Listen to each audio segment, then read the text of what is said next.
Good afternoon, folks. This is Robert Chappell, Executive Editor of Madison365 with your daily update for Wednesday, December the 16th. The coronavirus news today is very similar to yesterday's in most regards, except that we have more tests than yesterday and fewer cases than yesterday. So that's the right answer, right? If you have more tests and fewer cases, that means you move in the right direction. Today, we have reported 9,251 tests, of which 2,402 were positive. So the positive test rate just for today is 26%. Yesterday it was 49%. Again, all those results are actually distributed out over the past few days, so don't put a lot of stock in that that one number for today, because these tests obviously weren't all just processed today; they just are being reported today. We are still seeing much lower cases. Much lower number of tests today than we were like a month ago. Which results in a lower number of cases, right? But our positive test rates are remaining steady. They're high, but they're steady. They're not going up. Now, they were going down for a long time, and now they're just kind of staying steady. So what we have right now is a 7-day positive test rate for all people tested in the past 7 days is 27.5%. A little over 1 out of every 4 people who've been tested in the past 7 days have tested positive. Now that number was 36.5 a month ago. Okay, so that's been around 27.5, right around there for the past 3 or 4 days. The number of total, the number for all tests, the percentage of all tests that came out positive in the past 7 days is 10.7. And that difference reflects the fact that lots of people get multiple tests. Healthcare workers and teachers and people on campus are getting tested frequently and testing negative frequently. So about 1 in 10 tests in the past 7 days came back positive. That needs to be around 3 before we can say we're in the clear on this whole thing. Now, we did see a large number of deaths today. Not as many as I expected, to be honest with you, which is always good. The past 2 Wednesdays, we've seen more than 100, right? Also, this morning, Dane County reported 20, which reflected some sort of backlog of reporting. And the last time we saw that happen, where Dane County has normally reported either 0 or 2 or whatever, suddenly one day Dane County reported 21 a couple of weeks ago, and that was sort of predicated over 100 being reported by the state later in the afternoon. So that's what I expected. When I saw 20 in Dane County today, I expected a higher number this afternoon. We did report 74, which is a lot. Now, 20 of those are in Dane County. 15 of those are in Milwaukee County. So today they're not quite as widely distributed. It's still 29 counties reported at least one. So you have 35 of them in Dane and Milwaukee County, and then you have 5 in Dodge County. 3 each in Waukesha and Columbia County, 2 each in Washington, Outagamie, Douglas, and Brown County, and then 1 each in Wood, Winnebago, Walworth, Vernon, Sheboygan, Sawyer, Sauk, Racine, Portage, Ozaukee, Marathon, Manitowoc, Kenosha, Jefferson, Green Lake, Eau Claire, Dorr, Clark, Chippewa, and Burnett counties, all reporting 1 fatality today. I don't have a lot of the specific data on the deaths right in front of me. I know we have it, but I do know that of the 20 that were reported in Dane County, 1 was somebody in their 70s, and the rest were over 80. And there was 1 who was Asian, are Asian American ethnically, and the others were all white. Um, those are the Dane County guys.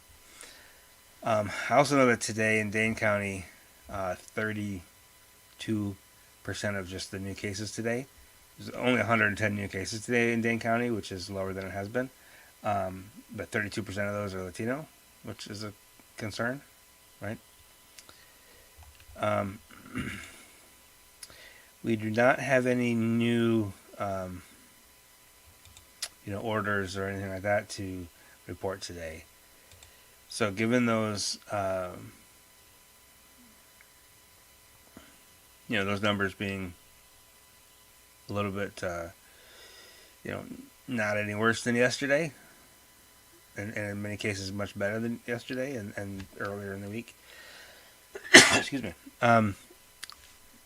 We are, it feels like an okay day, with the exception of those 74 deaths being reported. But most of those happened some of those happened in November and in early December. So it's taking like 3 weeks to get a death reported into the data. So you still don't like to see 74.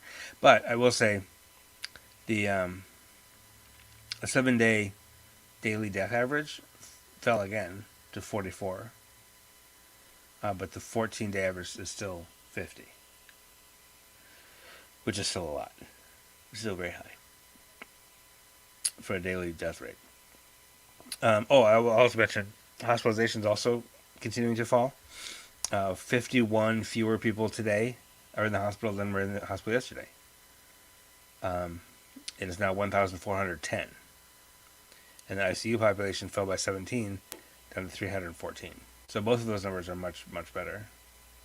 It doesn't necessarily mean that hospital capacity is okay everywhere. Because there are still staff shortages at several hospitals. Regardless of the number of beds, you have to have the staff to take care of folks.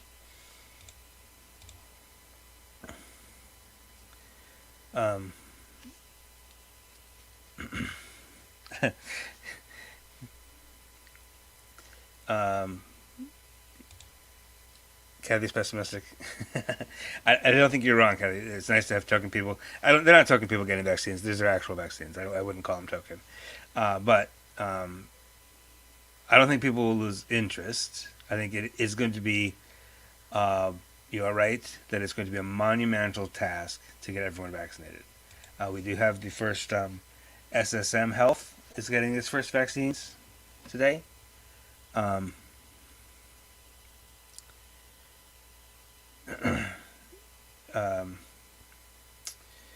So we are getting vaccines. The Moderna vaccine is being approved very soon, so we'll have more available. But you're right; it's a 2-dose vaccine, and to get people to first of all trust that it's real, that it will work and it'll be safe, and trust and get people to actually make the appointment and come in and do it. Because it's if people can't be bothered to go get tested right now, like getting them to come in and get themselves vaccinated twice is going to be a major issue. I think I'm slightly less pessimistic than you are, Kathy. I know, but you're right. It is going to be a monumental task. It's not an automatic magical thing. I did see in Walgreens yesterday they had a sign up that said "vaccine not available here," which means that people. As a news person, I know this. People really only halfway pay attention to the news, which is I don't take it personally, But I think there's a substantial number of people who heard the word vaccine and heard about the vaccines being delivered, and now think oh, the vaccine's here, okay, because they just haven't been paying attention that much. So it seems to me people are actually already going into Walgreens oh, can I get the vaccine? But when you say no, and you gotta wait, and you gotta pay attention to the news and find out when it is actually available, there's going to be a significant communication problem in getting the information to people that okay, now it's your turn. Now you have to go here. You have to go to your doctor or this other place or CVS or Walgreens or wherever, and get your thing. But we have figured out as a culture how to do flu shots every year. for the most part. So I think we can do it. But I do think it will be a lot longer process than people are saying. I think a lot of people are saying we'll all be vaccinated by March. I think that's insane. I don't think that's possible. For the logistical reasons of just like moving the vaccine around and getting it to where it needs to get to, but also the thing you mentioned, Kathy, that people are people, and are going to be slow and going to be reluctant, or just forget to do it, or forget to go back, or not even understand that they have to go back for the second time. I think the most optimistic predictions that are saying everybody will be vaccinated by February, March would be, I mean, it's possible that we will have enough vaccine and we'll have the logistical capacity to vaccinate everyone, but that doesn't take into account that people are people. Like that, it assumes that everyone will get vaccinated the moment they are able to, and that's just not how people work, you know.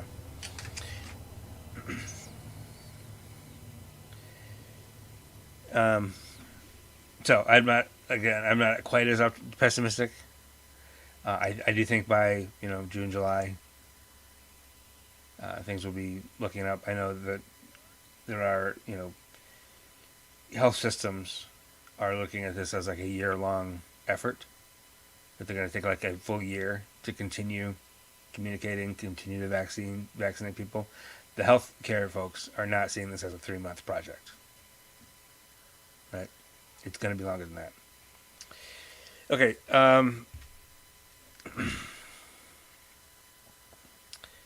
Jean Marie says hospital capacity is not better. I believe you. Despite the lower number of cases, that doesn't mean capacity is better, as I said. You're short ICU nurses 20 or more. I'd be interested to hear more about that, Jean Marie. Where that is, what part of the state you're in, that kind of thing. If you want to message us, that would be great. So that is that's what I have for coronavirus today.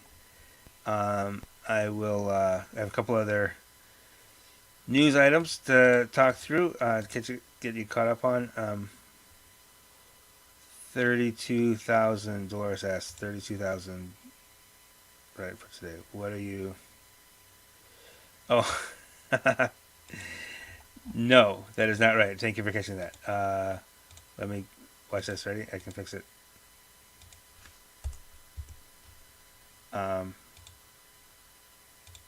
There, 2,402. Sorry about that, everybody. We did not have 32,000 new cases today. Thank you, Dolores, for catching that. We're going to take a short break. Don't scroll away. I have more news for you in about 30 seconds.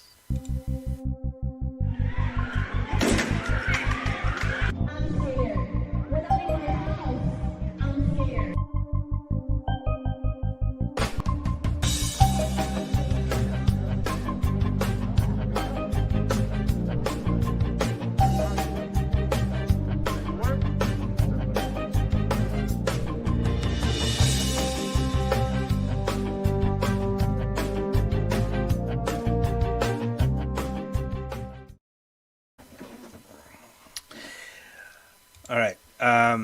Today we are reporting a few things on the website today, Madison365.org. This morning we had a preview of a forward theater production called The Niceties, which is a recent play by Eleanor Burgess. The two women, two-person cast, one young black person, one older white person. The story is a college student writes an essay about slavery in the American Revolution, and the professor calls her into the office to talk about it. And it's one of those sort of like uncomfortable conversation type of plays. They're doing it all virtual. It's in Madison, but it's virtual, so you can see it from anywhere. They're actually performing it every night. It's not like a recording that you stream. It's like a thing that you actually have to attend. But tickets are on sale now. That goes January 22nd through February 7th. And Naomi Wolf, our reporter, spoke with the two directors as well as the artistic director of the company about that. It has a very nice preview this morning. Also mentioned that Milwaukee Mayor Tom Barrett has appointed Makta Fasahe, the new director of employee relations to the city of Milwaukee. She's a higher level administrator at the Department of Corrections right now, and will take on that new role for the city of Milwaukee, next month. Another thing here closer to Madison, Verona Area School District is in the final stages of its search for a new superintendent. And I mentioned the other day that Tremaine Clardy, who's a chief of middle schools here in Madison, is a finalist for that job. And we did a profile on him. We were in the final stages of getting ready to publish another profile of another finalist named Randy Briggs, who is in the administration at Middleton Cross Plains. And he actually withdrew from the running. So the Verona Area School District Superintendent search is down to 3 finalists, which include Dr. Tremaine Clardy and current Verona Assistant Superintendent Laura Burgos, and Waukesha Deputy Superintendent Dr. Joseph Koch, or Koch, I guess. Their final decision will happen on Monday, this coming Monday. And the new superintendent will take the reins in July of next year. One other thing I'll mention on a national level, which is really fun. I'm a baseball guy and a soccer guy, so it's kind of cool to see the Negro Leagues are now officially recognized as a major league in terms of by Major League Baseball. So, there are 2 leagues in baseball. Major League Baseball is 2 leagues, the American League and the National League.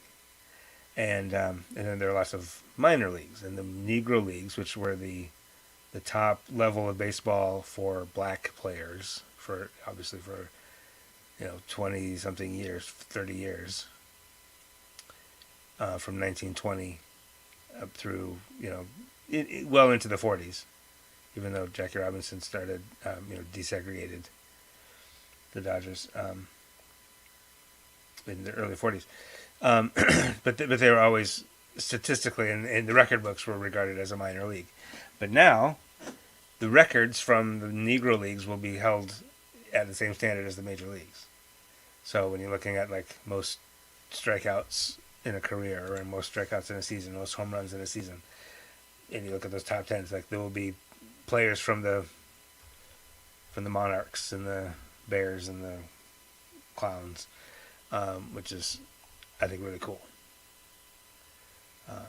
Because it wasn't that there was a lower level league. It was just these top professional baseball players weren't allowed to play in the major leagues at the time. So they will be regarded on equal footing with the American League and the National League going forward, which I think is really cool. So that is that's the news for today. I hope you enjoy the rest of your evening. And I will be back again tomorrow with the latest. There will be a new It's Only 10 Minutes podcast tomorrow morning and Friday morning as well. So tune into that if you'd like. Anywhere you get podcasts, Stitcher, Spotify, Apple Podcasts, iHeartMedia, and we also have them on the website at Madison365.org/podcasts. It's Only 10 Minutes is our morning news show that I co-host with Stephanie, who is my wife, and our Madison365 outreach director, and does all the data for us. So she's she's smarter than me about a lot of stuff. So it's nice to have her on the podcast in the morning. So listen in on that. Wherever you get your podcast, just search for It's Only 10 Minutes. All right. Thanks, everybody, for tuning in. Have a wonderful evening, and we'll see you tomorrow. This is 365 Media.